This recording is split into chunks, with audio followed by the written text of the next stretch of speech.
Milestone school and college ক্যাম্পাসে বিমান বিধ্বস্তের ঘটনায় সংশ্লিষ্টদের বিচারের দাবি জানিয়েছেন ক্ষতিগ্রস্ত পরিবারের সদস্যরা।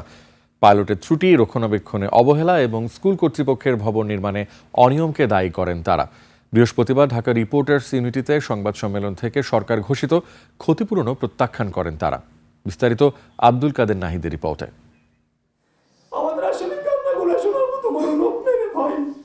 মাইলস্টোনের মর্মান্তিক ট্র্যাজেডির পর থেকে শোকের পাথর বয়ে বেড়াচ্ছেন এই স্বজনরা। কোমল প্রাণগুলো হারিয়ে প্রিয়জনদের কান্নার ভাষা বুঝি এমনই হয়। সংবাদ সম্মেলন থেকে 5 দফা দাবি জানিয়ে ক্ষতিগ্রস্ত পরিবারের সদস্যরা বলেন, আহতদের চিকিৎসায় কোনো সহযোগিতা পাচ্ছেন না বলেও জানান তারা। অপারেশন এখনো তার বাকি। একটা আহত বাচ্চাকে কিভাবে উনি 5 লাখ টাকা দেয়, যে আমি যে ফলো আপে নিচ্ছি সেখানেই তো আমার প্রচুর টাকা চলে যাচ্ছে। একটা যে কোনো প্রতিষ্ঠানের প্রধান তার উপর এটা দায়িত্ব বর্তায় যে ঠিক আছে আমরা আজকে না পারছি, কালকে না পারছি, আজকে 6 মাস হয়ে গেল, আমাদেরকে দায়িত্ব আমাদের বলতে পারতো যে আপনাদের কি সমস্যা বা কি সুখ দুঃখ আছে, মানুষ তো পাশে আসে, তার এই সময় হয় না। বিধ্বস্ত বিমান ও পাইলটের ত্রুটির পাশাপাশি সাবেক বিমান বাহিনীর প্রধানের দুর্নীতির কথাও উঠে আসে স্বজনদের বক্তব্যে।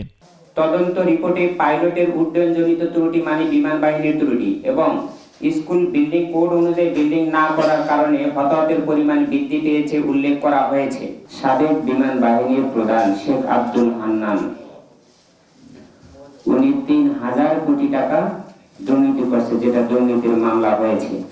বিমান বাহিনীর বাজেটে এই বিপুল পরিমাণ অর্থ দুর্নীতি না হলে বিমান বাহিনী তাদের প্রশিক্ষণের জন্য বিমানের সর্বোচ্চ রক্ষণাবেক্ষণ এবং আধুনিক প্রশিক্ষণ বিমান ক্রয় করতে পারতেন। সরকার ঘোষিত ক্ষতিপূরণ প্রত্যাখ্যান করে সন্তান হারানো পরিবারগুলোর দাবি, দায়ীদের দ্রুত নিয়ে আসতে হবে বিচারের আওতায়। আব্দুল কাদের নাহিদ, 21 টেলিভিশন, ঢাকা।